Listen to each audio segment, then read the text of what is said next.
Tsar Nicholas II came to the throne of the Russian Empire in 1894. His was to be a tragic reign, and he was to be the last Tsar.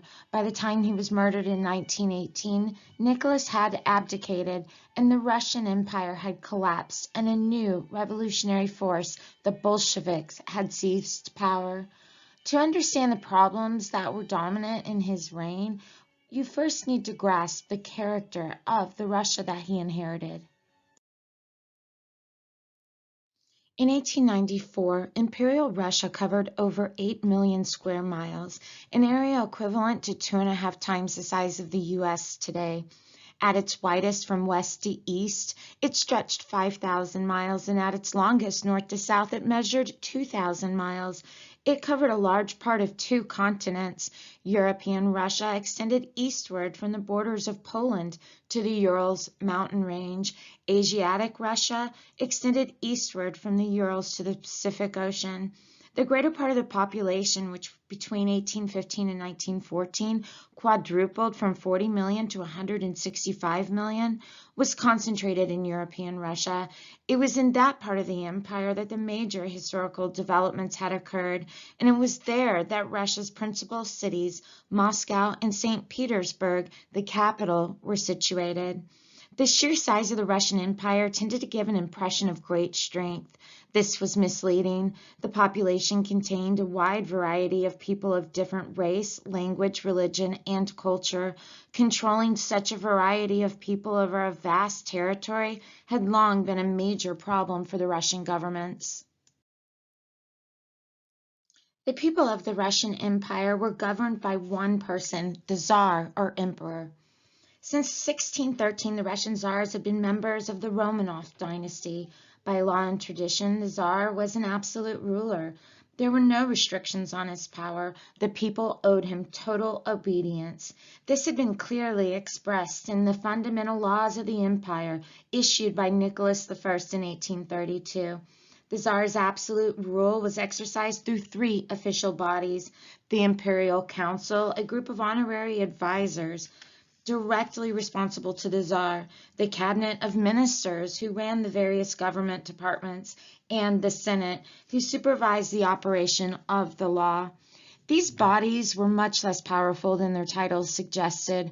They were appointed, not elected, and they did not govern. Their role was merely to give advice. They had no authority over the Tsar, whose word was final in all governmental and legal matters. What the Tsar's power showed was how little Russia had advanced politically compared with other European nations. By the beginning of the 20th century, all the major Western European powers had formed some type of democratic or representative government. Not so in Russia. Although it had been frequently involved in European diplomatic and military affairs, it had remained outside of the mainstream of European political thought.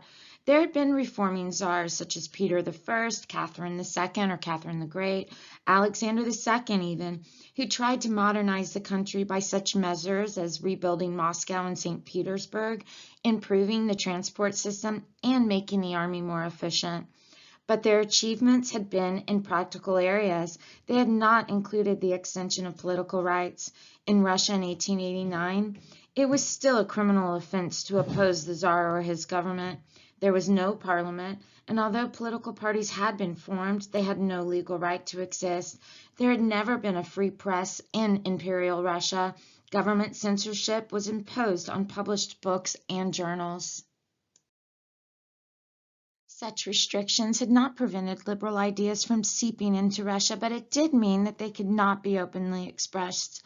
The result was supporters of reform and change had to go underground, and even in some cases to places in Europe. In the 19th century, there had grown up a wide variety of secret societies dedicated to political reform or revolution. These groups were frequently infiltrated by the agents of the Okhrana. As a result, raids, arrest, imprisonment, and general harassment were regular occurrences. The denial of free speech tended to drive political activists towards extremism. The outstanding example of this occurred in 1881 when Tsar Alexander II was blown to bits by a bomb thrown by a terrorist group known as the People's Will. In a society in which state oppression was met with revolutionary terrorism, there was no moderate middle ground on which a tradition of ordered political debate could occur.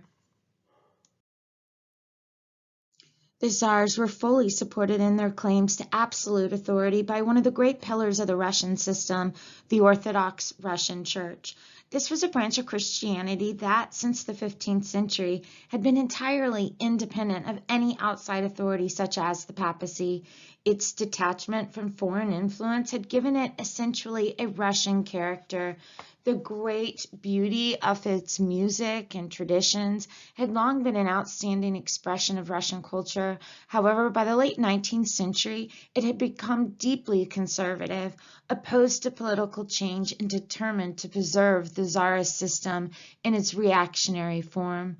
The church did contain some priests who strongly sympathized with political revolutionaries, but as an institution, it used its spiritual authority to teach the Russian people that it was their duty to be totally obedient to the Tsar as God's anointed.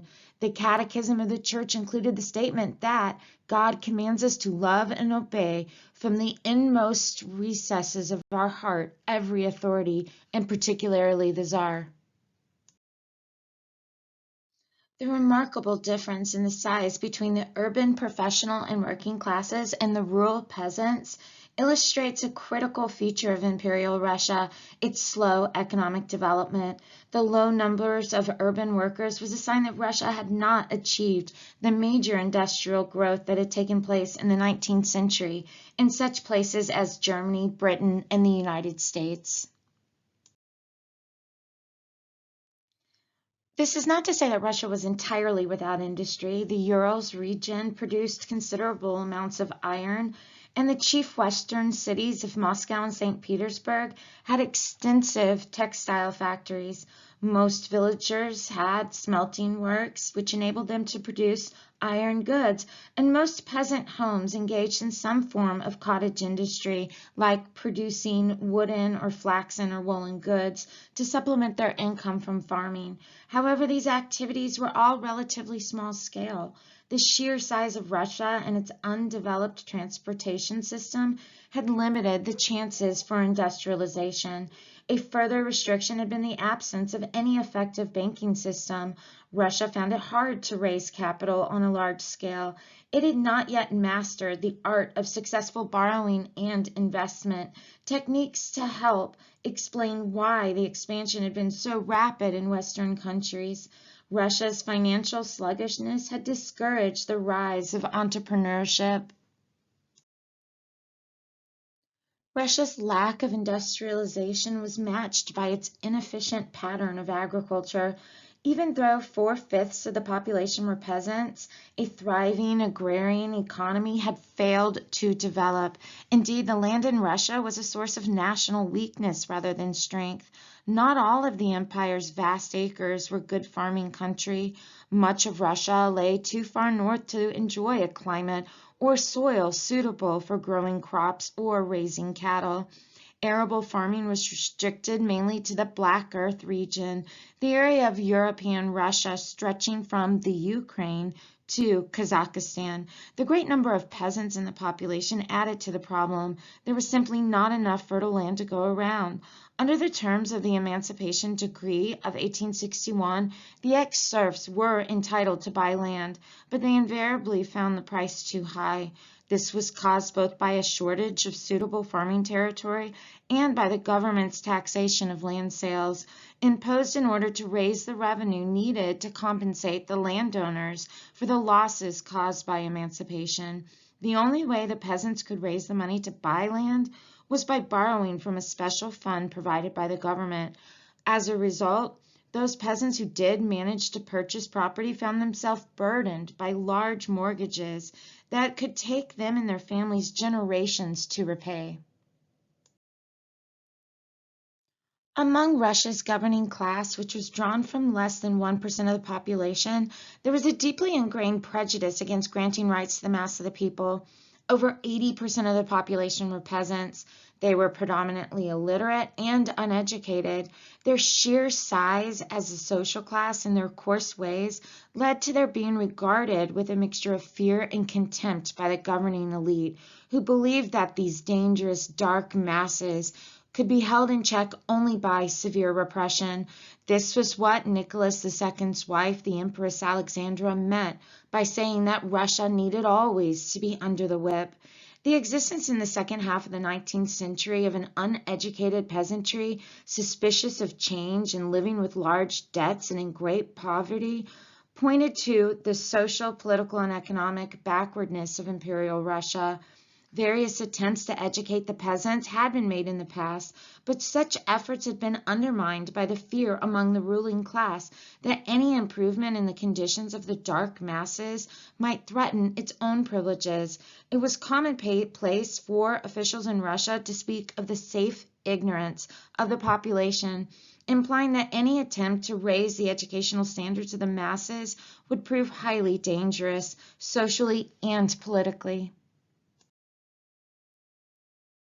One common method of keeping the dark masses in check was to conscript them into the Russian armed services. The lower ranks of the army and navy were filled by conscription, which was also regularly used as a form of punishment for lawbreakers. Ordinary Russians dreaded this sentence. They knew that life in the armed forces was a brutal experience for the common soldier or sailor. The Russian army was notorious in Europe for the severity of its discipline and the grimness of the conditions in which its soldiers lived. Special military camps had been set up in the remoter regions of the empire, which operated as penal colonies rather than as training establishments. The rigors of service of life had accounted for the deaths of over 1 million soldiers in peacetime during the reign of Nicholas I. It was a widespread belief in Russia that as a large empire, the nation needed a large army. Throughout the 19th century, the imperial forces were kept at a strength of around 1 to 1.5 million men. The cost of maintaining the army and the navy accounted on an average for 45% of the government's annual expenditure. This was by far the largest single item of the state's spending, and when compared with the 4% devoted to education, shows how unbalanced government priorities were. Also, I would like to add that it is very similar to our own government's military spending versus what they spend on education. Alexander II was not a supporter of reform simply for its own sake. He saw it as a way of lessening opposition to the Tsarist system. He said that his intention was to introduce reform from above in order to prevent revolution from below. His hope was that his reforms would attract the support of the intelligent class. In this he was largely successful. Emancipation, greater press and university freedoms, and the administrative and legal changes were greeted with enthusiasm by progressives. However, no matter how progressive Alexander II himself may have appeared, he was still an autocrat. It was unthinkable that he would continue with a process that might compromise his power as Tsar. Fearful that he had gone too far, he abandoned his reformist policies and returned to the Tsarist tradition of oppression. His assassination by a group of social revolutionaries known as the People's Will led to even more severe measures being imposed by a successor, Alexander III. These were so oppressive that they earned the title the Reaction. When Nicholas II came to the throne in 1894, it appeared that he intended to continue the repressive policies of his father. Many of the intelligent class felt betrayed. Despairing of the Tsardom as a force for change, a significant number of them turned to thoughts of revolution. Nicholas II came to the throne in 1894. It was an irony of history that at the very time when Russia most needed a czar of strength and imagination, it was a man of weakness and limited outlook who ruled the nation. Whatever his private virtues, for example, he was a devoted husband and father. He never showed the statesmanship the times required. There are two main aspects of Nicholas II's reign: the problems he faced as Tsar at a particularly critical stage in Russian history, and the growth of opposition in Russia to the Tsarist system. The most pressing question facing Russia to the start of Nicholas's reign was whether Imperial Russia could modernize herself sufficiently to be able to compete with the other European nations. Would the new Tsar be a reformer or reactionary? There was little doubt what the answer would be. Reform had a bad name by the time Nicholas became Tsar. Furthermore, his upbringing and education made him suspicious of change. It was no surprise that he continued the repressive policies he had inherited from his father. This further angered the intelligent class and the critics of the Tsarist regime. They began to prepare to challenge the Tsardom. A policy of particular note that it began under Alexander III and Nicholas II carried on was Russification. This was a severely enforced policy of restricting the influence of non-Russian national minorities within the empire by embracing the superiority of all things Russian. The aim was to impose Russian ways on all people within the nation. Officials everywhere in the empire now had a vested interest in maintaining the dominance of Russian values at the expense of other national cultures. Discrimination against non-Russians, which had previously been a hidden feature of Russian public life, became more open and vindictive in the 1890s. The nationalities that suffered most from these were the Baltic Germans, the Poles, the Finns, the Armenians, and the Ukrainians. State interference in their education, religion, and culture became widespread and systematic. But perhaps the greatest victims of Russification were the Jews. Over 600 new measures were introduced imposing heavy social, political, and economic restrictions on the Jewish population.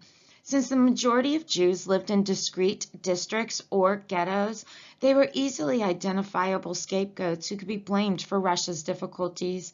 Anti-Semitism was deeply ingrained in Tsarist Russia. Pogroms had long disfigured Russian history. A group of ultra-conservative Russian nationalists known as the Black Hundreds were notorious for their attacks upon Jews. During the reign of Nicholas II, the number of pogroms increased sharply. This was proof of the Tsarist regime's active encouragement of terrorizing of the Jews. But that was disturbingly noticeable was that the eagerness with which local communities followed the lead from above in organizing the bloodletting. The tight controls that Nicholas II tried to impose did not lessen opposition to Tsardom. The reverse happened. Despite greater police interference, opposition became more organized. A number of political parties ranging from moderate reformers to violent revolutionaries came into being. The government's policies of reaction and Russification produced a situation in which many political and national groups grew increasingly frustrated by the mixture of coercion and incompetence that characterized the Tsarist system. Russification was remarkably ill-judged. At a critical stage in its development, when cohesion and unity were needed, Russia chose to treat half its population as inferiors and political enemies. The persecution of the Jews was especially crass. It alienated the great mass of the 5 million Jews in the Russian population, large numbers who fled in desperation to Western Europe and North America, carrying with them an abiding hatred of Tsardom. Those who could not escape stayed to form large disaffected community within the empire. It was no coincidence that the 1890s witnessed a large influx of Jews into various anti-Tsarist movements in Russia. In the 1897, Jews formed their own revolutionary union. Yet the remarkable fact was that for all the bitterness created by these policies, the period was one of rapid economic expansion. For a time, it seemed that Russia might become a modern industrial nation.